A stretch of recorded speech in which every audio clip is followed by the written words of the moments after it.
Hi, everybody. You were seeing me get organized and get everything set up. What do you think of all these orchids around us? All of these are going to be for sale at Chalet. So hopefully by the end of this webinar, you will understand and you won't be afraid of orchids anymore. And I owe all of my knowledge and half of my love of orchids to a wonderful gentleman named Herman Pagors. And he has spoken here many, many years. He retired and sold his business. And he was even here last year, but because of COVID, we couldn't do it. But I'll show you a photo of him at the end where I give my thanks to him for helping me be so enthusiastic about orchids. And I'm hoping you will be too. It looks like, let me do this. I need to look at this. Okay, we have 46 people already. Welcome, welcome, welcome. I'm Jennifer Brennan. I'm the Horticulture Information Specialist at Chalet. And as of next month, I will be at Chalet for 30 years. I know. I started when I was 8. And yes, I do hair color. And look at all these gorgeous, I'm surrounded by orchids, and look at all the ones behind me. Those are all the cattleyas back behind me. And I'm going to introduce you to all the different varieties. And this outline that I'm using was actually originated by Herman Pagors, and he's got the orchids listed in order of ease of care in our homes, which is just brilliant because you'll understand when I start walking you through. Let me see, I've got 64 people. Welcome, welcome, welcome. Jennifer Brennan is my name, and I am the former manager of the Learning Center. Now that we're doing virtual learning, the people that are in charge are Carly Thalman and Michi Kustra. Those are head of our marketing and our events, and they're doing a wonderful job. I'm kind of getting spoiled by this virtual teaching, although I miss seeing you all. I really miss seeing you all. So hopefully this will inspire you to come in to Chalet and see all these plants live and in person. Let me see, I'm watching the time. It's about 3 minutes after noon, and I'm letting them kind of keep coming in. We've got 58. I must have misread that. I thought we had 66 in there. But I'm going to do a little show and tell. This is a jewel orchid. You'll know more about the jewel orchid when we talk. It's one of the few terrestrial orchids that grow in the ground and can grow in soil. The majority of all these others prefer to be in an orchid mix. It's a combination bark and horticultural charcoal and a little bit of sphagnum moss. So we've got, let me see, 59 people. Welcome, welcome, welcome. I love, when we do a webinar, I don't get to see all your faces. It's not like a general meeting. So I miss seeing your faces. I miss seeing your faces. I want to make an announcement that the handout, this is the outline of the topics, and then Herman Pagors put this together. The outline was at the very top of your email that had the link that was sent to you last night, and it has a PDF insignia on it. And a lot of people don't realize that that's the outline. So you click on that, and then you can print it up, or you can save it if you don't want to do any paper. But the outline was included with the email that was sent to you last night. And then also, there's also the product list. I'm going to be talking about the different products. So you have a list of those products with the prices and everything, on them. So I think we've got like 64 people. It hasn't changed in the last couple of minutes. So I'm going to go ahead and get started. And what I'm going to do now is share the screen with the PowerPoint, so you can see I've got some really great slides to go. So welcome aboard, everybody. Oh, and Noreen Potempa says the handout, if you did not receive an email, you didn't get an email. I can send it to you, Noreen. I have your email address, so I'll send that to you after the program. And then Chris Ellicott. Ooh, Maria, thank you for saying it's beautiful. We'd love that. And is the handouts available from the website? I don't think so. Is the handout available on the website? No, I sent it out last night to all attendees. No, it went to all attendees in the email with the link, so it's on there. You just have to look for it. And someone's saying I didn't get an email. I don't know how you got on the webinar. Didn't get an email either. That's where your link was attached. So okay, is it attached? It was sent at 6:30 last night. It was sent at 6:30 last night. So let's check yesterday's emails. And because I don't know how you would be on if you didn't get the email, because you wouldn't have had the link to get on the program. Okay, I've got a whole bunch of people that said they didn't get an email. So I don't know how you're on the program if you didn't get an email. 87 people. Yeah, it went to 87 people, and the title, the subject said Important Resources Chalet Webinar. It says Important Resources from Chalet Webinar. All right. And the link was on the website. Did you know the link was on the website? The link to the collection? The link to the webinar. Yes. Oh, and yeah. So if they didn't register on their website, then they wouldn't have gotten this. Oh, I'm sorry. It's being explained to me that if you didn't pre-register, you didn't get the link to the handout. So what we'll do is do me a favor, everybody, and I'm sorry we're delaying here. Do me a favor. If you didn't get the handout, please send an email to hello@chaletnursery.com and just type in there, send me the orchid handout, and we'll follow through with that. Okay? Does that help everybody? All right. That's good. So let's go ahead and get started.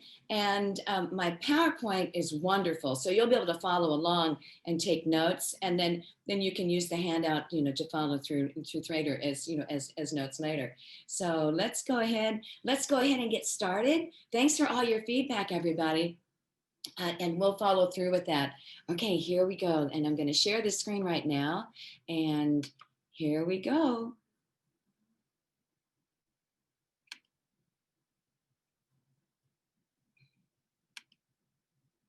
Oops, and I have to go back a little bit. Let's do this. Oops. It's not going to go back. So make it full screen and then do it. Oh, here we go. I'm so sorry.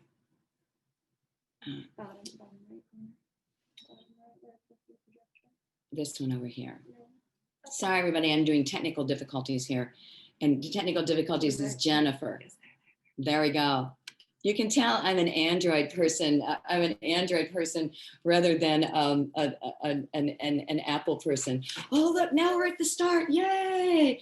Okay, so I'm up in the corner of your screen, and you can still see the gorgeous orchids. And we have these beautiful, look at this beautiful Phalaenopsis on the screen right now with Orchids 101 with my name, Jennifer Brennan. And so let's keep going here. All right, now the fun thing about orchids, and this is the Orchid Botany right here.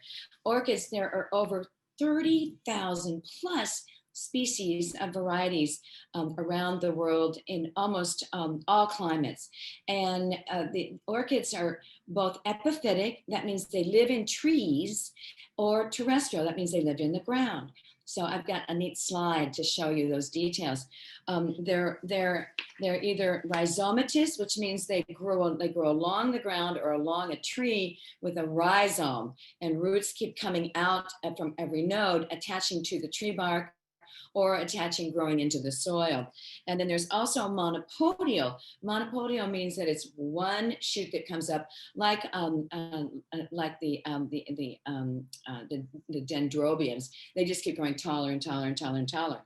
Now the plant structure, there's leaves, there's pseudobulbs, there's rhizomes, there's the root, the flower stems, and then there's always resting eyes on the stems. So I love, Herman always used to say this and taught me, as long as there's anything green on anything sticking out of a pot, you can bring it back to life because of those resting eyes. If there's a stem and it's green, you can bring it back to life, which is just the fascinating things about orchids. Now, the roots may be aerial roots or conventional roots. And what they do is they will either anchor the plant, in the ground, or on a tree branch. I'm going to show you some neat photos. They also will take up oxygen, or they breathe for the plant, and then they will take in moisture and also nutrients, nutrients from either rainwater or from soil. And then all those stems and leaves and roots also store all moisture and nutrients for the plant. And especially on some of the Pathopedilums and the Phalaenopsis orchids. And I'll point that out in the structures of the leaves as I go through the details. All of them photosynthesize. That means they use light, they use sunlight, and they use oxygen and to photosynthesize. They also are controlled by photoperiodism. Photoperiodism means that the length of daylight, either long days or short days, will trigger the flowering mechanism. And I'll explain that for all the different varieties, that are out there. It's really the same as many other plants, like mums, and poinsettias. Those are controlled. Oh, Christmas cactus. Those are all controlled by photoperiodism. So usually what they like are short days and cool nights to set the flower buds. So usually at the end of the summer, as the days starting, with the summer solstice, as the days are equal length and they start getting shorter and shorter at the end of the summer all through fall, that's what triggers the plant to go into bloom. And then they start going into bloom in November, December, January. Look at this. January is the classic month for orchids to be in bloom. I mean, just look all around me. Okay, now the sources for the plants, then and now, you really, there wasn't a lot of seed starting because orchids need a special environment for the seeds to form. So most often they're cloned, which means cloning means cuttings are taken or the plants are divided. And so, but I'm going to show you photos at the very end of my good friend Herman Pagors. He was a classic, he used tissue culture for propagation, and I'll show you how that works. And here we go. Here we go. Let me advance. All right, these are great photos of the epiphytic types. Those are the ones that grow in the trees. So up on your left side of the screen is a Phalaenopsis, and they live in tropical rainforests where the average temperature is 72 degrees. Guess what? 72 degrees is our average room temperature. So that's why the Phalaenopsis are the most easy and most successful for us to grow in our homes because of the room temperature. Down on this lower level is one of the Epidendrums, and you can see how it has the pseudobulb that stores the energy, it stores water and nutrients for the plant. And you can see how the roots have grown out over that branch and are anchoring to that, to that branch. And then up in the next corner is another type of epidendrum. And you can see all those roots growing out of the base and just grasping around that trunk. And that actually looks like a branch that was broken, and we call it a crotch. And where the branch broke off and the orchid just landed on that and is made a home right there. Okay, the next picture, these are the terrestrial types. So the classic terrestrials, and these are the hardy ones that actually grow in our woods here. So the showy orchid up on the right corner is it's Galeras spectabilis. That's native here in Illinois. The hardy lady slipper over in North Carolina, and that's like this one right here. And again, it grows in the woodlands. Another one, this is a Malaysian native, and this is called the jewel orchid. And the jewel orchid, it's beautiful. It's a beautiful, just a houseplant, and it's easy because you can grow it in potting mix, just a good quality potting mix, like our Chalet potting mix, and it's happy like that.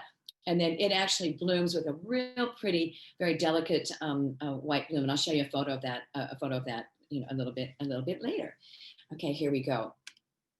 Now, this was Herman's idea to do this, and I love this. And he rated the genera, the different genus of orchids by the ease of growing in the home.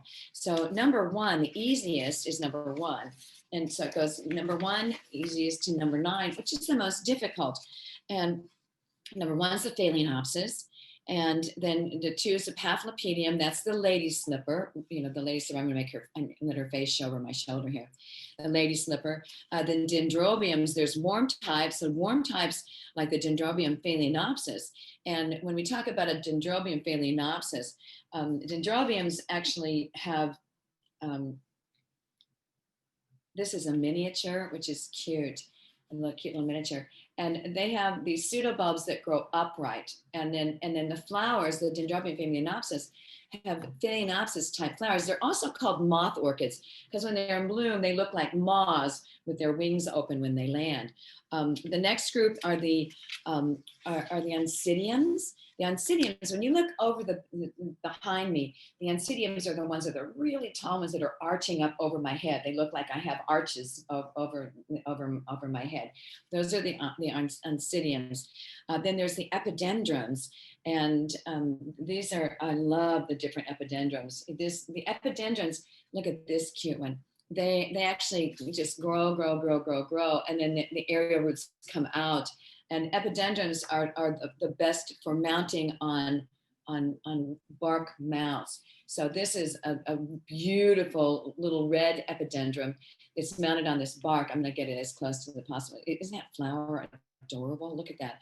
And it's mounted, and then the roots just grow all around, the bark.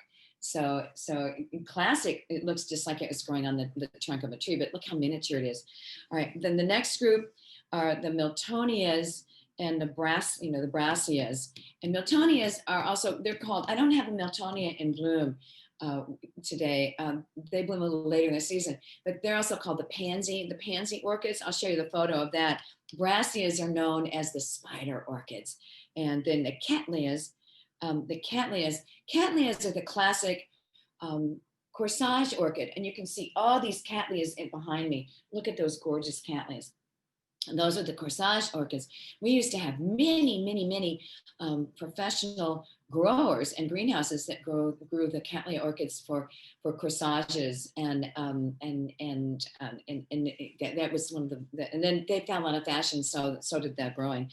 And then some of the most difficult ones to grow are the Cymbidiums, and then the Dendrobium nobiles. And the nobiles are like this one right here. This is a Dendrobium nobile. And what's fun about it is it likes cooler temperatures. I'll go into those details. And then it blooms all along the stem. I love these.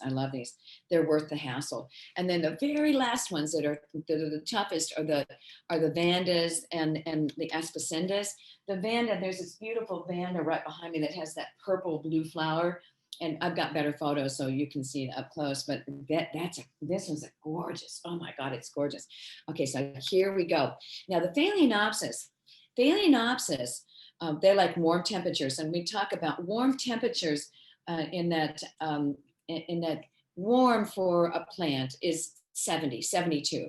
So our homes are perfect for the Phalaenopsis. And, I just realized I didn't bring a blooming Phalaenopsis over. We had all these other ones, but you can see that, up on the screen. Isn't that a gorgeous one? And then I have one that needs to be repotted. So I'm going to kind of show you this. Phalaenopsis don't have a pseudobulb.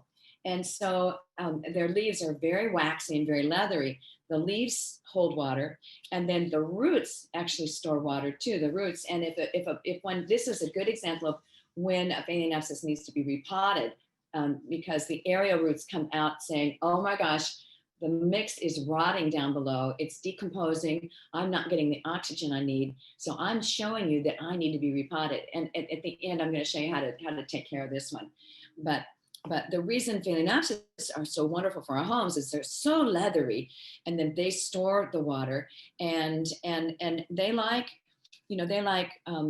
medium light, medium.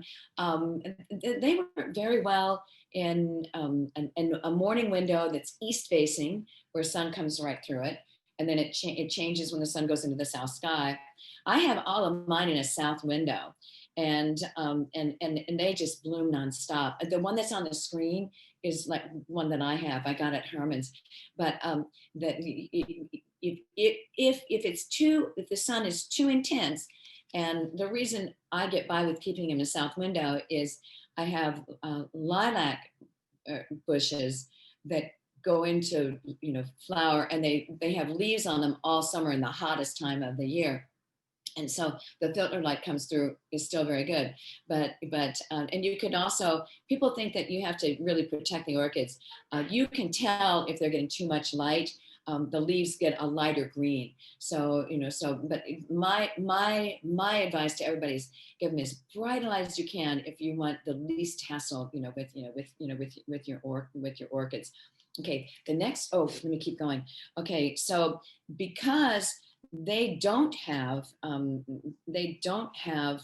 a storage organ to store the water, it's better if you leave these in plastic pots so that the water doesn't evaporate out of like a clay pot. So they do best in plastics. They're heavier feeders, so you want to fertilize Phalaenopsis every time you water.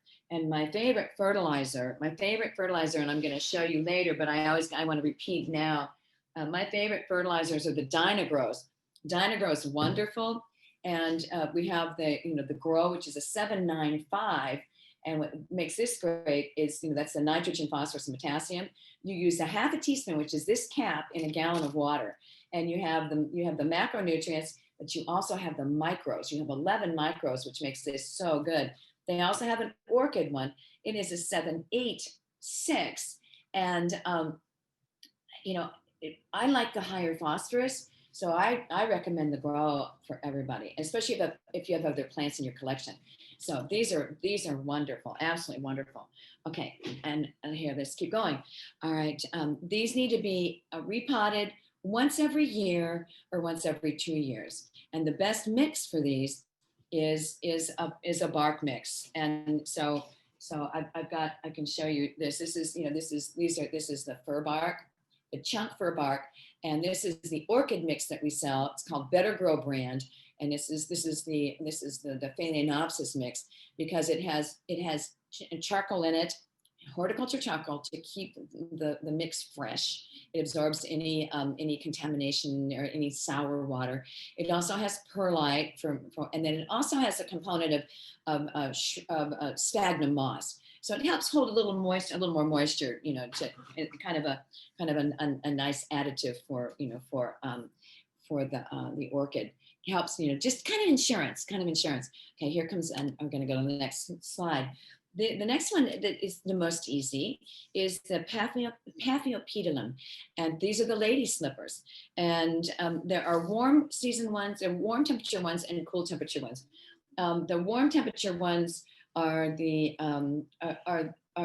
ones that have the variegated foliage. See, it's the spotted foliage, and then the cooler, more tolerant of cooler conditions, the hardy ones have the dark green, the solid green. But look at these gorgeous flowers. Aren't they just incredible? I didn't let me equal time for this one. Look how this one's just opening, but look how beautiful that is. Oh, just gorgeous. Okay, so now they can take lower light. They're used to living on the floor in a forest, and so they can take lower light. These are perfect for an eastern window. You still don't have enough light in a north window, so east windows are great for these. Or if you only have a south or a west, move them away from the window about 12 inches. Did you know that when you move a plant away from a window, every 6 inches that you move it, it reduces the light intensity by half. So you can adjust by moving it away from the window or moving it closer to the window. Kind of neat tricks, really neat tricks. Okay, they also like plastic pots because they're used to living in, heavier, heavier soil. They should be repotted annually. And they like light fertilizer. So I still think I would fertilize every week, with the Vagina Girl. Excuse me, I breathed in some dust. Pardon me. Okay, now this is what the foliage looks like out this was on a bench, all growing together. Now the Dendrobium Phalaenopsis, you can see they look like sticks. They look like sticks growing out of a pot with leaves attached to them. And then at the tips, the spike comes out and it looks very much like a Phalaenopsis flower with those moth type shape, leaf or flower petals. This is one of my next favorite. They're warm, so they like our room temperature, so they're 72 degrees. Brighter light than the Phalaenopsis. So, right in that south or west window. They can take clay pots because they like to dry out a little bit more in between waterings. And on all the orchids, you want to water them once a week, and then and then some of them can even go longer in the cooler winter months. But I like to get people on a once a week habit of watering, taking them to a sink, water, let it drain, water, let it drain, so that you dissolve any minerals that are staying in the mix. And then for the third time, use your fertilizer. And that keeps them happy, happy, happy, and not overwatered. Overwater, everyone goes, you're going to put that much water, in the pot? Overwatering is watering too frequently, too often, and not letting the mix dry out in between waterings. You want to have enough water to flow through the mix so it really hydrates it. So, and this is going to get me on my soapbox about ice cubes and watering orchids with ice cubes. Now, there's a multi-million-dollar business out of Ohio called it's the Ice Cube Orchids. And oh man, they have just done such a disservice. They cater to florists, and florists usually, make a beautiful arrangement with, and our signature department does that as well. And you make these beautiful arrangements that they're usually designed to sit in a vase as an arrangement on a $50,000 mahogany table. So you don't want any water coming out of that pot at all. So that's what florists always do. And so in order for water to not build up in a pot that has no drainage, the ice cube, and there are 3 ice cubes, per orchid in an arrangement, is a safe way to do it. And the nice thing is those ice cubes water, they melt slowly, so the water just goes down and trickles down and is absorbed in the mix rather running all the way to the bottom of the vase. Unfortunately, orchids have never seen ice cubes ever in the history of their development. They live in tropical rainforests. So if you're not careful where you place the ice cube, you can actually cause damage to roots. And when I was doing the repotting workshops back before pre-COVID, and people could come in and bring 3 orchids. It was usually the 4th Wednesday of every month. They could bring 3 orchids in, and we provided, for $5 a plant, we provided the mix. And then I would walk people through and show them how to do it, how to repot the orchids, how to trim the roots and have a healthy orchid. And I could always tell which orchids were watered with ice cubes, because there would be freezer burn on the roots. And so I would always ask, looking at someone's plant, oh, do you water with ice cubes? And the answer was always yes. So be very, very careful if you're using ice cubes in a closed container.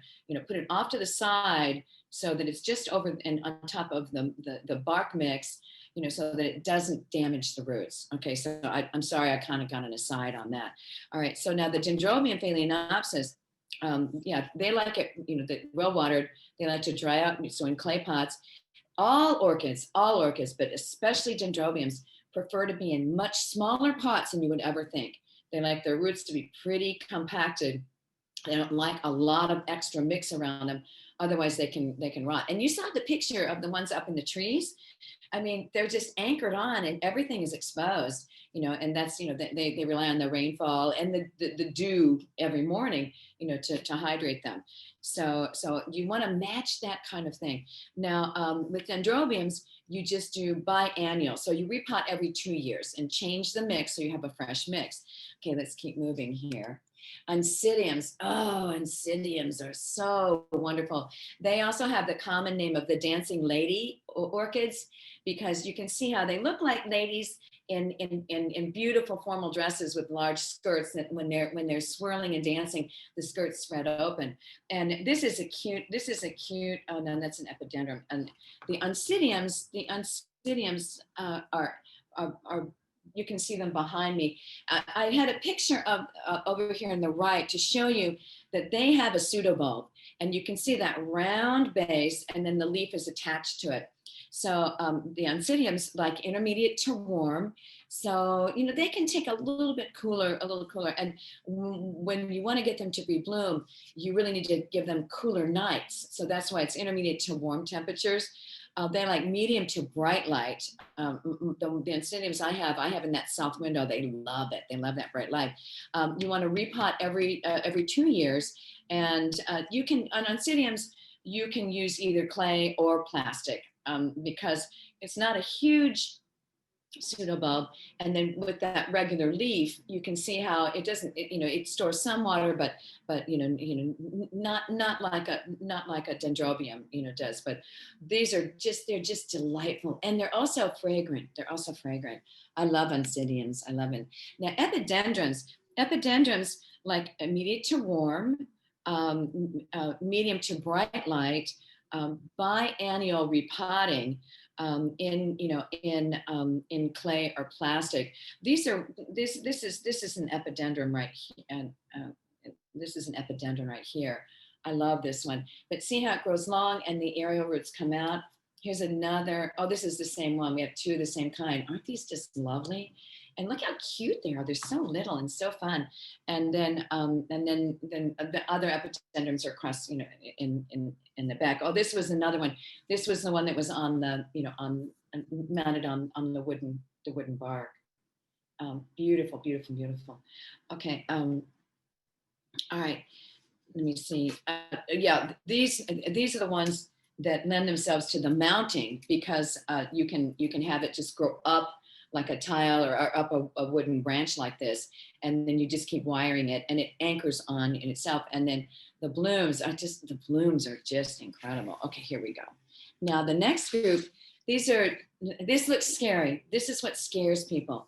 The Miltonia and Brassia, people don't mind those names, but when you look at Odontoglossum and Odontocidiums and Vulsticaria, that scares people. But these are all grouped in the same because of their care. And you'll most often see the Miltonias. Miltonias are the ones right in the center, and it looks like a pansy. And then the Brassia is up on the right, and you can see those longer petals on the flowers give them the nickname spider orchids, because they look like spiders with those long legs. And I have a photo of the foliage, so you can see the pseudobulb and then the leaves, and then you can see how the pseudobulb it grows along a rhizome, so it grows across the top of the pot. So when you repot these, you put the main plant back in one corner and just let it grow across the top of the pot before you repot it again. These are a little more difficult. They like immediate to cool growing. So that's why a lot of people are disappointed when they buy Miltonia, the pansy one, because it's pretty difficult to get them to rebloom, because we're too hot in the summertime here. They like it much, much cooler. So if you have a greenhouse that you can keep, like air conditioned, but boy, that gets expensive. But anyway, that's why it's number 6 on the not easy to grow part of the list. Many of these, like the Miltonia and the Brassia, they like it intermediate to cool. They like it more shady. They like it more shady. So these are east windows inside. annual to biannual repotting, and also plastic pots. Less fertilizer for these. I would lower the dosage on the fertilizer, but I would use it every time you water. So instead of a half a teaspoon, I would use a quarter of a teaspoon in the mix, on this one, and that'll keep them nice and low. Now the next one are the cattleyas. I talked about. Oh, excuse me. Oh no, I missed the cattleyas. I missed the cattleyas. It's the next one. Did I go two? Let me see. I may have done two. Okay. Well, I'm going to go right into the Vandas. These are the Vandas. Vandas are on that, on the Vandas and the Ascosendas look alike. They have that fan-shaped foliage with the roots growing out of the base. They're intermediate to warm growing. It has to be humid. Our homes are not humid enough, for this to work. They like bright light, clay pots or wood baskets, because their root systems like to dry out really substantially in between watering. So, and they work better in like a cocoa chip media, and they're heavy feeders. But boy, when they bloom, they're spectacular. You can see that Vanda behind me. That's the purple one. Now, and then here we go. And now here's the cattleyas. I'm sorry I missed this one up.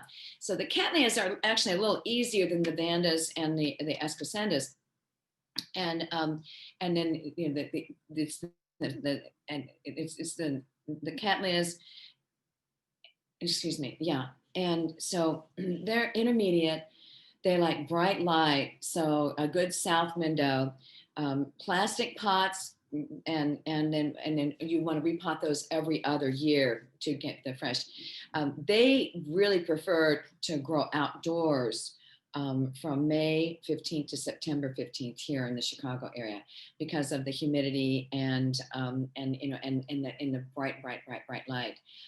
They can be rebloomed, and then again, they're also heavy feeders. So I'm sorry I got that out of order, Jan. I got it out of order. I wanted to show you the pseudobulbs of the cattleyas, and you can see how it grows along that rhizomatous growth, how it was growing right across the pot. When you repot these, you can divide them up, and like this one is a good candidate to be divided. So you want to always keep 3 of the pseudobulbs together. And then you can even use those old pseudobulbs in the back. I would keep 3 or 5 of those stems together. And then you would rely on the dormant eyes that are at the base of those that would start a new shoot. Okay, now let's keep going here. Okay, then the Cymbidiums, and what did I do? The Cymbidiums and Dendrobium nobiles. Cymbidiums actually like cool nights. They like 50-degree temperatures. And in order to trigger flowering, the Cymbidiums they almost look like a grassy foliage up at the top right of the slide. And then they need to be potted, every 2 years, and 2 to 3 years actually.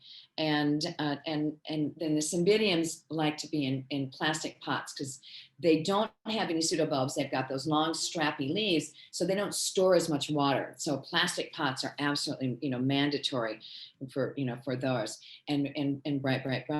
Now the Dendrobium nobiles, they also like cool nights in order to trigger the flowering. And then they like to stay dry. You can slow down on watering them only every 2 weeks in December and January. And then that will trigger, those short days trigger the flowers, the blooms, and then they end up blooming all up and down the stem, like this one right here.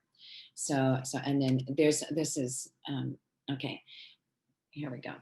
Now, these are if you want to grow orchids to bloom, abundantly, what you want to do is you want to, match the temperatures of all the plants. So you saw the list, and, and what the warm, intermediate, and cool means. And these are the nighttime temperatures. Warm is 65 degrees, okay, minimum. Okay, intermediate is 58 degrees, minimum, and cool is 55 to 60. So, so those are the nighttime temperatures. We'll be able to give them those types of temperatures in order to trigger the flower. And okay, and then one of the tricks that Herman used to always tell us about was after plants are watered on cold, cloudy days, it will raise the minimum temperature by 3 to 5 degrees at night. So so that water, that higher humidity will really help them to trigger that flowering. And this was just a photo to show all the different, how to keep the flowers flowering abundantly. I just wanted to tease you with that. Now, the most important thing is light. It is the most critical, and you can actually grow a plant to winning a ribbon in an orchid show, or if you have too much light, it can scorch it. Scorching is when the light is way too intense and way too hot, and you'll get white areas on the leaves that will actually turn brown afterwards. So it's like getting a sunburn, like when we get a sunburn. And so if the light is right, again, you can either win a ribbon, you can damage it, or you can get it to flower continuously. In the case of some of the varieties, like the Phalaenopsis. The Phalaenopsis, if you give them the bright light, it can stay in bloom for as long as like 3 months. They're really wonderful, and they'll just keep, their flowering cycle just keep getting longer and longer and longer and longer and longer. Okay, if you do have a bright window and the light is too light, you can use sheer curtains, or you can also use blinds where you have the light adjusted so it's not quite as intense, or move the plants away. Like I said, every 6 inches reduces the intensity by half. All right, now artificial light is also really good, and Chalet really got smart this year. We brought in a whole collection of LED lights, and you can do a combination of natural daylight when our days are short, and enhance it with artificial light. And so what you want to do is you want to adjust the day length to daylight time plus 1 hour. And then that's how long you leave the lights on. So you can do all kinds of wonderful things with artificial lights to keep your orchids blooming longer. Look, and here's another. This is I love this Dendrobium. It's just incredible. Okay. And then, oops, here we go, another one. All right, now the next thing that you want to consider is the humidity. Humidity is really important to the growing climate of the plant. And you can create extra humidity by grouping the plants together. As they transpire, they let the water go through them, and that increases the humidity around the plants. I think my hair is getting curlier because I'm sitting in all these orchids because of all the making a joke. But okay, and the other thing you can do is use humidity trays, and where the tray is in the saucer, and then the plant sits on top of it. So when you water through the plant, the water drains through, and it's sitting in the saucer. The bottom of the plant is never in the water itself. Another thing that we have besides the humidity trays are the down under plant stands, and they will sit in a standard saucer and elevate the plant up 1.5 inches. We also have them just that are a 1/2 inch. Those are wonderful tools to keep, to help increase the humidity around your plants. Air movement is actually promoted more with professional growers, and so I wouldn't encourage you to use a fan in the home situation. In the home, our forced air heaters move the air enough. So don't worry about that. And oftentimes when you get a fan, like if you're growing your orchids in the basement or something, you put a fan in, it'll actually dry the orchids out too much. So you only consider fans if you're growing in greenhouses that are very humid, very, very humid. Okay, and then shading the orchids, if you're in a greenhouse, you would put shade cloth up, or you would spray paint, white paint over the glass top.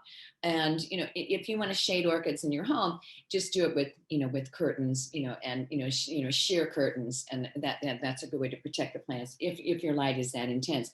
Most people I deal with are always looking for intense light. They don't have enough light, so so it's nice that Okay, now these are special effects to also get plants, stubborn plants to bloom. So you want to have more light, increase the light. That's number one. When people come in and tell me their orchids haven't bloomed, the first thing I ask is how much light are they getting? And most often they're just not getting enough light. Cooler nights. If you can, put them in a room where the heat drops at least 10 degrees from the day temperature to the night temperature. Oftentimes that can trigger the plant. Many times there are orchid foods that are out there that are a 3-1-1 ratio. So it's 30% nitrogen, 10% phosphorus, 10% potassium. And when you're growing in greenhouses, professional growers will use that much nitrogen. But many times people mistakenly get that variety of fertilizer to use in the home situation. And you end up getting big leafy green plants and not a lot of flowers at all. So you always want to look for the higher middle number. That's the phosphorus. So one of the granular ones that we sell here, it's a water soluble. Better Grow is a good variety. We have one that has the high nitrogen. This is Better Bloom. This is 11% nitrogen, 35% phosphorus, and this is a very good quality one. You have to mix it though. You have to mix it. The granules have to go in the water, and you have to stir it to make sure it's dissolved. I actually prefer a liquid fertilizer because I can use it quicker and faster. But you'll see that on the list of the plants that are the products that was sent to you with your when you pre-registered. Okay, the special effects, for people to get stubborn plants to bloom. I was talking about that, where it's more light. Cooler nights. You need to have a 5 to 10 degree drop in night temperatures from day temperatures, and that can stimulate the plants to go into bloom. You want to use a lower nitrogen food or no food. I would say just use a lower nitrogen food. If you've been using a high nitrogen, switch and go to, again, a higher middle number. That's the high phosphorus. And anytime that phosphorus is higher than the nitrogen, that will put the plant back into a flowering mode. You want to keep the orchids more dry during the winter months. So that means you could go as long as, watering every 2 weeks, and it's not going to hurt the plants. It will help kind of trigger them, to go into bloom. Give the plants more space, and then divide crowded bushy plants. Because if they don't have enough room, they're not getting enough energy to make the plant go into bloom. So anytime you repot, it's always amazing how the plants will go back into bloom pretty quickly. Okay, the next one. Now insect control. Usually insects aren't a huge problem with orchids, but we do see scale. Scale love these waxy leaves. They love the stems, and then oftentimes they can even get up in the flowers. So my favorite is to always use a systemic insecticide. Anytime you're dealing with scale, you want to spray the leaves of the plant with the rose and flower insect killer. And it's cleared for use on houseplants. It's a systemic insecticide that you spray. It's translaminar systemic. You spray on one surface of the leaf and it's absorbed and it's going to stay in for 30 days. Now, if you don't want to use the systemic insecticides, the tomato and vegetable insecticide is a sulfur and pyrethrin based. And so it will kill insects on contact, but you do have to spray all the leaf surfaces, plus the stems and all the flower parts in order to contact the insects. So these earth-friendly naturals are like the tomato veg from Bonide and also the earth tone 3-in-1, and they both have the same formulation. The blue bottle that I didn't show you is actually, and I didn't mean to cut that one out, but it has an organically grown pyrethrin in canola oil, and it coats better and kills insects on contact. So those are the best things that you want to use to controlling those problems. Okay, why isn't it advancing? Okay, here we go. To repot, here they are. These are the fertilizers. and the best fertilizers to use. So there's the 795 from Dynagrow, the 786, the Orchid Pro. Jack's Classic is another very good one with high phosphorus, low nitrogen, and then the Orchid, the Better Bloom, is got that 35% phosphorus, which is very good. Now, one of the biggest questions is how to trim flowering stalks after the blooms are gone. And so if they're all green, that means there's a chance that a new spike could come off of one. If there's more than one, if there's 2 or 3, you want to prune one all the way down so the energy goes into the alternate one, and then prune the other one down to 2/3 of the length, and you prune right above a node. And a node is where a bloom was attached, and you want to prune about a 1/2 inch above a node, and then there's a good chance a new bloom stalk could come up. The one stalk that is to the left has 2 shoots where you could see new shoots had formed on that bloom stalk. So that's the best way. Now, if they're all brown, just go all the way and prune them off right above the soil, the line. Now, repotting, the bark mixes are very, very, the most beneficial for our orchids. You'll find a lot of them that are professionally grown that are in sphagnum peat moss. That stays too wet. A lot of the growers will use that because it really keeps the plants uniformly moist in the shipping process. They don't have to worry about a plant drying out when they're being shipped and moved around the country. But it's much healthier to use a bark mix. Now, never, ever, ever repot when a plant is in bloom, because when new roots are generated, the same nutrients that go for flowers go to the roots, and so the flowers will be aborted. So I always discourage anyone from repotting when a flower is in bloom.